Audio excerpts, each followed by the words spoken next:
Namaste, welcome to Business Weekend.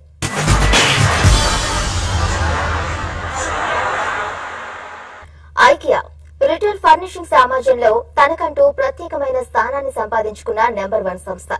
ఇప్పటికే 48కి పైగా దేశాల్లో పాగా వేసిన IKEA ఇప్పుడు హైదరాబాద్ మార్కెట్ లో కూడా అడుగుపెడుతోంది.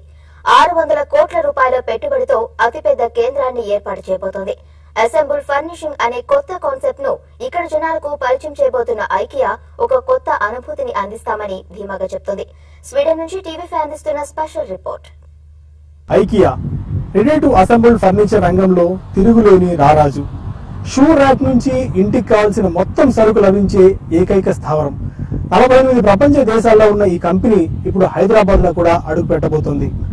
IKEA అడుగు పెట్టిన తర్వాత హోమ్ ఫర్నిషింగ్ సెగ్మెంట్ లో ఎలాంటి మార్పులు రాబోతున్నాయి తెలుసుకునే ప్రయత్నం చేద్దాం. IKEA స్వీడన్ కు చెందిన రిటైల్ ఫర్నిషింగ్ సంస్థ.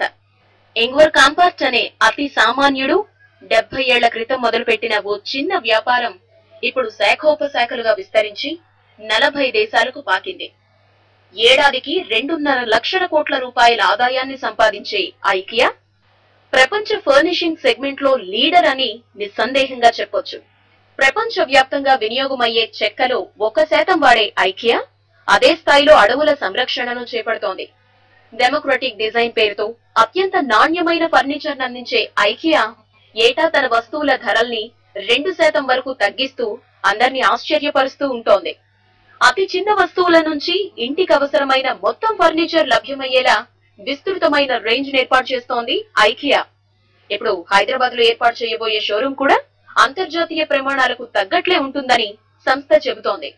ఇప్పటికే హైదరాబాద్ హైటెక్ సిటీ సమీపంలో రహేజా మైన్ స్పేస్ దగ్గర 13 ఎకరాల భూమిని కొనుగోలు చేసిన సంస్థ ఆగస్టులో భూమి పూజ నిర్వహించబోతోంది.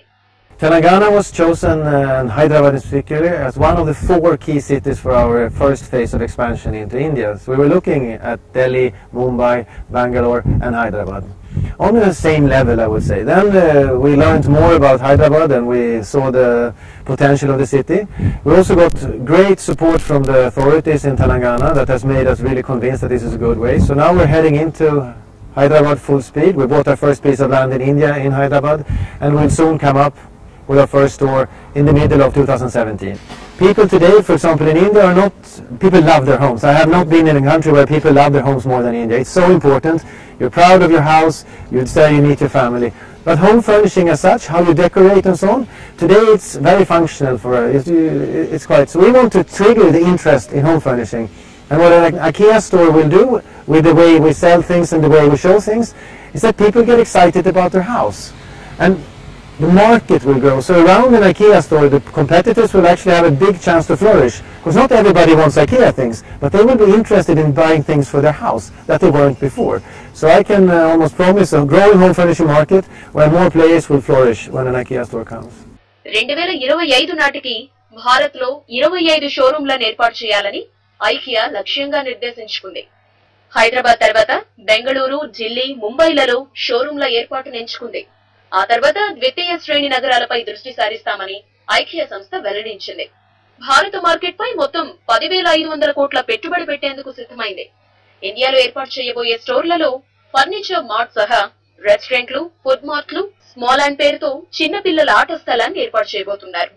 ఉద్యోగుల విషయంలో కంపెనీకు స్పష్టమైన విధానం ఉంది. జెండర్ బయాస్ లేకుండా ఉద్యోగాల్లో మహిళలకు ప్రపంచ వ్యాప్తంగా 50% వాటానిస్తున్నారు. భారత్ లో కూడా అదే విధానాన్ని అవలంబించబోతున్నట్లు IKEA team చెబుతోంది. Values, we say our values are of course grounded and rooted in the Swedish culture, like cost consciousness. When we say we are Smålandish, we come from Småland where people worked hard, have to economize.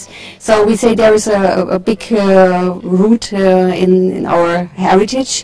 But we also say we have humanistic values, and we talk about respect for people. When we talk about, we love to be in India, and now we are really looking forward to open the first store. And of course, I'm personally curious to meet many new co-workers there, and also to contribute, and that they feel really that they joined the right company where they can grow and develop. And I'm really looking forward to that, to visit you once in India.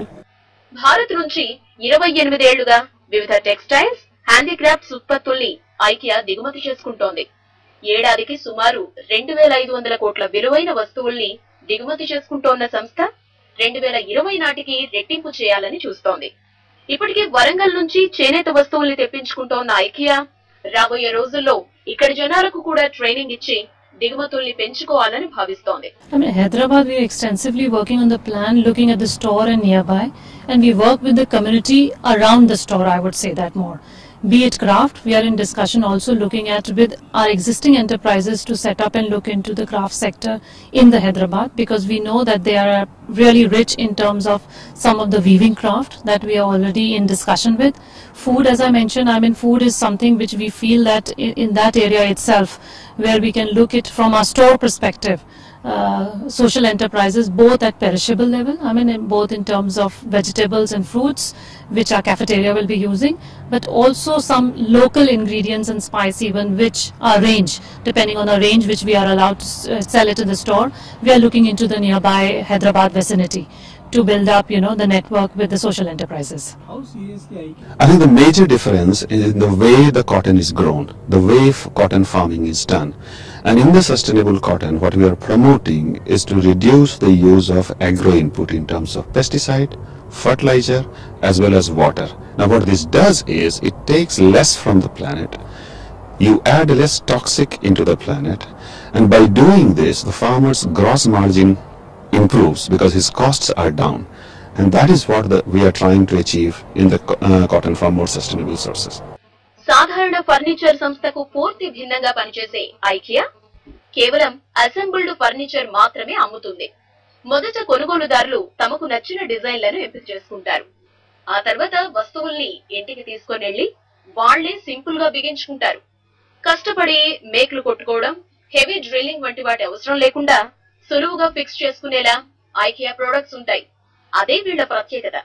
ప్రస్తుతానికి ధర విషయంలో కొద్దిగా ఎక్కువగానే అనిపించిన భారత్ విషయంలో మాత్రం pricing గురించి ఆలోచిస్తామని IKEA team చెబుతోంది. భారతదేశ హోమ్ ఫర్నిషింగ్ సెగ్మెంట్ లోకి ఐకియా అడుగు పెట్టడం ఒక రకంగా కొత్త వరవడికి శ్రీకారం చుడుతుంది అనడంలో ఏమాత్రం సందేహం లేదు. అయితే ఇక్కడి ధరలను ప్రజలకు ఏ మేరకు రిసీవ్ చేసుకుంటారన్నదే ముఖ్యాంశం. ప్రస్తుతానికైతే ఒక కొత్త ఎక్స్పీరియన్స్ ను పొందాలనుకునే వాళ్ళకు మాత్రం ఐకియా ఓ స్వర్గధామం. కెమెరామెన్ మురళీధర్తో Nagendra Sai, TV five news, Sweden. Make in ఇండియాలో భాగంగా Hyderabad startup company smart on టీఫోన్ పేరుతో మొబైల్ ను మార్కెట్ లోకి తెచ్చింది. స్మార్ట్ ఆన్ మొబైల్ కు బ్రాండ్ అంబాసిడర్ గా సచిన్ టెండూల్కర్ వ్యవహరించడమే కాకుండా ఈ కంపెనీ షేర్ హోల్డర్ గా ఉన్నారు. మొట్టమొదటిసారిగా పూర్తి స్వదేశీ సాంకేతిక పరిజ్ఞానంతో టాప్ కంపెనీల నుంచి వస్తున్న హై ఎండ్ ఫోన్లకు ధీటుగా వస్తున్న స్మార్ట్ ఆన్ టీఫోన్ తయారు చేస్తుంది మన తెలుగు వారు కావడం విశేషం. టెక్నాలజీ కంపెనీ స్మార్ట్ ఆన్ టీఫోన్ పేరుతో స్మార్ట్ ఫోన్ ని టీమిండియా మాజీ క్రికెటర్ సచిన్ టెండూల్కర్, తెలంగాణ ఐటీ శాఖ మంత్రి కె తారక రామారావు చేతుల మీదుగా విడుదల చేసింది. 13 megapixel camera, 5.5 inches screen, smooth finishing, 4 GB RAM, 64 GB built in మెమరీతో 4 MP front camera, DTS premium sound, dual SIM, 3000 mAh battery వంటి ఫీచర్లు ఈ ఫోన్ లో ఉన్నాయి. ప్రస్తుతం ఆన్లైన్ లోనే దొరికే ఈ స్మార్ట్ ఆన్ టీఫోన్ ధర 22,999 రూపాయలుగా నిర్ణయించారు. హైదరాబాద్, బెంగళూరులో తమకు R&D సెంటర్లున్నాయని, ఇప్పటి వరకు $10 మిలియన్ మేర ఇన్వెస్ట్ చేశామని, దశల వారీగా మరో 500 కోట్ల రూపాయలు పెట్టుబడిగా పెట్టేందుకు ప్లాన్ చేస్తున్నామని smart on founder and chairman Mahesh Lingareddy తెలిపారు. స్మార్ట్ ఆన్ కంపెనీలో సచిన్ టెండూల్కర్ కూడా షేర్ హోల్డర్ గా ఉండడమే తమ మొదటి విజయమని ఆయన అన్నారు. మన కాన్సెప్ట్ ఏంటంటే everything from the ID, the colours, material మొత్తం ఇక్కడ software, hardware, everything is done here. We're interested in building the best products that can compete with other brands, best in class brands globally. ఇప్పటి వరకు ఒక 50-60 crores పెట్టాము. 500-600 crores పెట్టాలి. We have the experience of raising money from global investors. For soft machines, I've raised almost 1,000 crores from different investors, Middle East, Russia, Korea, US. ఇప్పటికే market లోకి smart on నుంచి 14 అంగుళాల ultra book అందుబాటులో ఉందని, త్వరలో 17.6 అంగుళాల laptop తో పాటు ఇతర యాక్సెసరీస్ ను కొద్ది రోజుల్లో ప్రవేశపెట్టనున్నట్టు కంపెనీ ఎండీ నర్సిరెడ్డి తెలిపారు. ఏటా ఒక ఫ్లాగ్షిప్ మోడల్ ను తీసుకొస్తామని, కొద్ది రోజుల్లో ఫాక్సాన్ భారత ప్లాంట్లలో తయారు చేస్తామని ఆయన అన్నారు. 2-3 ఏళ్లలో సొంత ప్లాంట్ పెట్టాలనే ఆలోచనలో ఉన్నామని స్మార్ట్ ఆన్ కంపెనీ అంటోంది. త్వరలో ఇంటర్నేషనల్ మార్కెట్ లోనూ తమ ఉత్పత్తులను అందించనున్నామని కంపెనీ తెలిపింది. So we actually already we have getting ready 10,000 phones, and the current expectation from our partners is it may go in a few days actually, and every day we will be making it 1,000 2,000 phones, and that will be go for a sale actually. Because given a startup, right, we cannot manufacture 10 lakh 20 lakhs phones and keep it there, but whatever our capabilities prakaram we manufacture chestunam, and huge response. And this also the T-book and T-phone gani, we are not looking for a huge sales amount.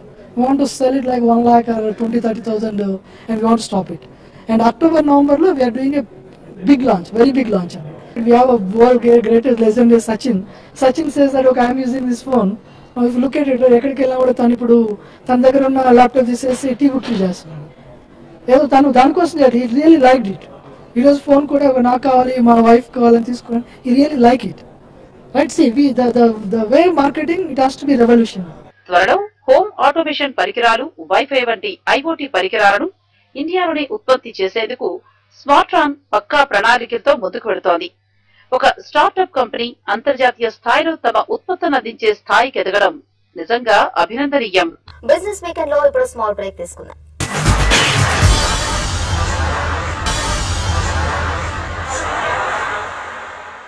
Welcome back to Business Weekend.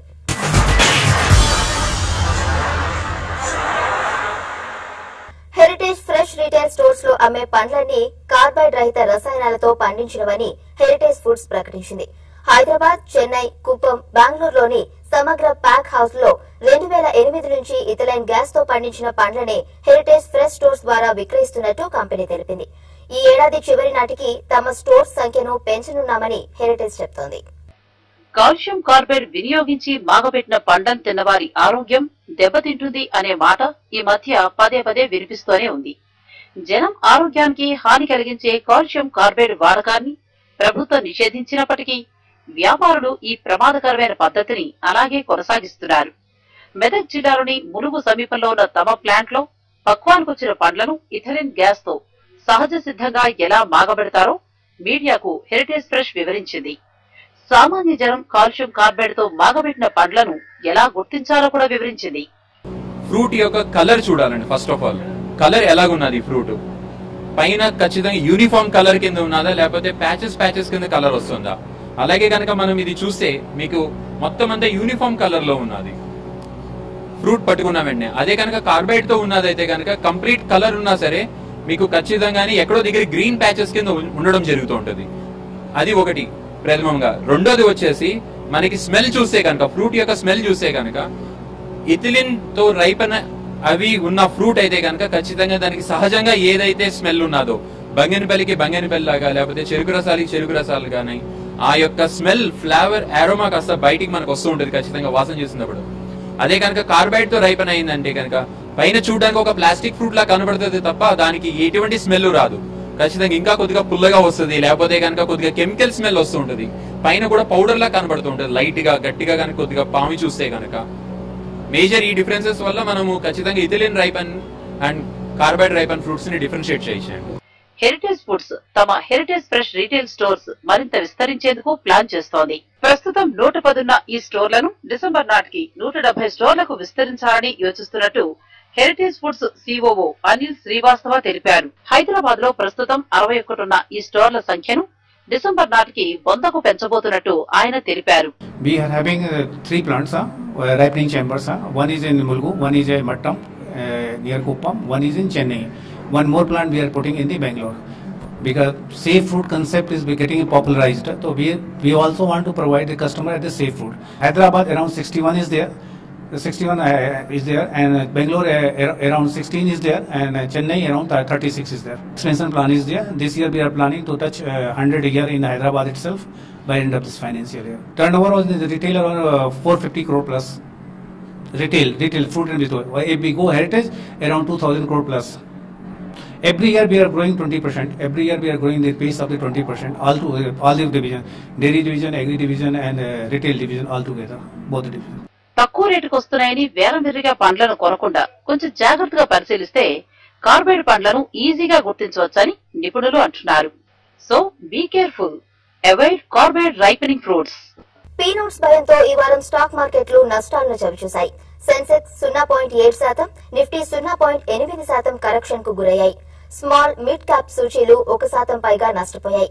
వచ్చే వారం మే నెల FNO series ముగియనుండటంతో మార్కెట్లు కొంత ఒత్తిడికి లోనయ్యే అవకాశం ఉందని market వర్గాలు అంచనా వేస్తున్నాయి. విదేశీ ఇన్వెస్టర్లు దేశీయ మార్కెట్ లో పెట్టుబడులకు ఉపయోగించే పార్టిసిపేటరీ నోట్స్ నిబంధనల్ని మార్కెట్ నియంత్రణ సంస్థ సెబీ కఠినతరం చేయడంతో ఈ వారం మార్కెట్ల అమ్మకాలు ఒత్తిడికి లోనయ్యాయి. అమెరికా కేంద్ర బ్యాంక్ ఫెడరల్ రిజర్వ్ జూన్ నెలలో వడ్డీ రేట్లు పెంచవచ్చన్న అంచనాలో దేశీయ మార్కెట్ నుంచి నిధులు తరలి వెళ్తాయన్న భయాలు దేశీయ మార్కెట్ల సెంటిమెంట్ ను బలహీనపరిచాయి. దీంతో వారం మొత్తం మీద సెన్సెక్స్ 188 పాయింట్ల నష్టంతో 25,302 పాయింట్ల దగ్గర, నిఫ్టీ 65 పాయింట్ల నష్టంతో 7,750 దగ్గర ఈ వారం ట్రేడింగ్ ను ముగించాయి. నిఫ్టీ తర్వాత బ్యాంక్ నిఫ్టీ తర్వాత కొన్ని సెలెక్టెడ్ స్టాక్స్ అన్ని కూడా డౌన్ సైడ్ బ్రేక్అవుట్ వచ్చింది. ఎందుకంటే మనకి ఈ కన్సాలిడేషన్ అనేది లాంగ్ కన్సాలిడేషన్, దగ్గరగా 1 month 1.5 month గాని చూసుకుంటే నిఫ్టీ 795060 దగ్గరికి రావడము, తర్వాత అక్కడి నుంచి కరెక్ట్ కావడము, తర్వాత క్లోజర్ గా 78కి రావడం, మళ్ళీ పెరగడం చూస్తున్నాము. అయితే దీనికి ఈ అడ్డుకట్ట వేసి ఒక బ్రేక్ డౌన్ అనేది చూసాము.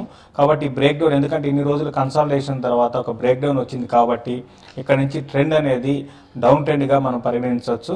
వచ్చే వారం మే నెల F&O సిరీస్ ముగియనుండటంతో మార్కెట్లు కొంత ఒత్తిడికి లోనయ్యే అవకాశం ఉందని మార్కెట్ నిపుణులు అభిప్రాయపడుతున్నారు. ఇక్కడ నుంచి మార్కెట్ స్లైడ్ గా చూస్తే 100 నుంచి 150 పాయింట్స్ దాకా స్లైడ్ అయ్యే అవకాశం కనపడుతుంది.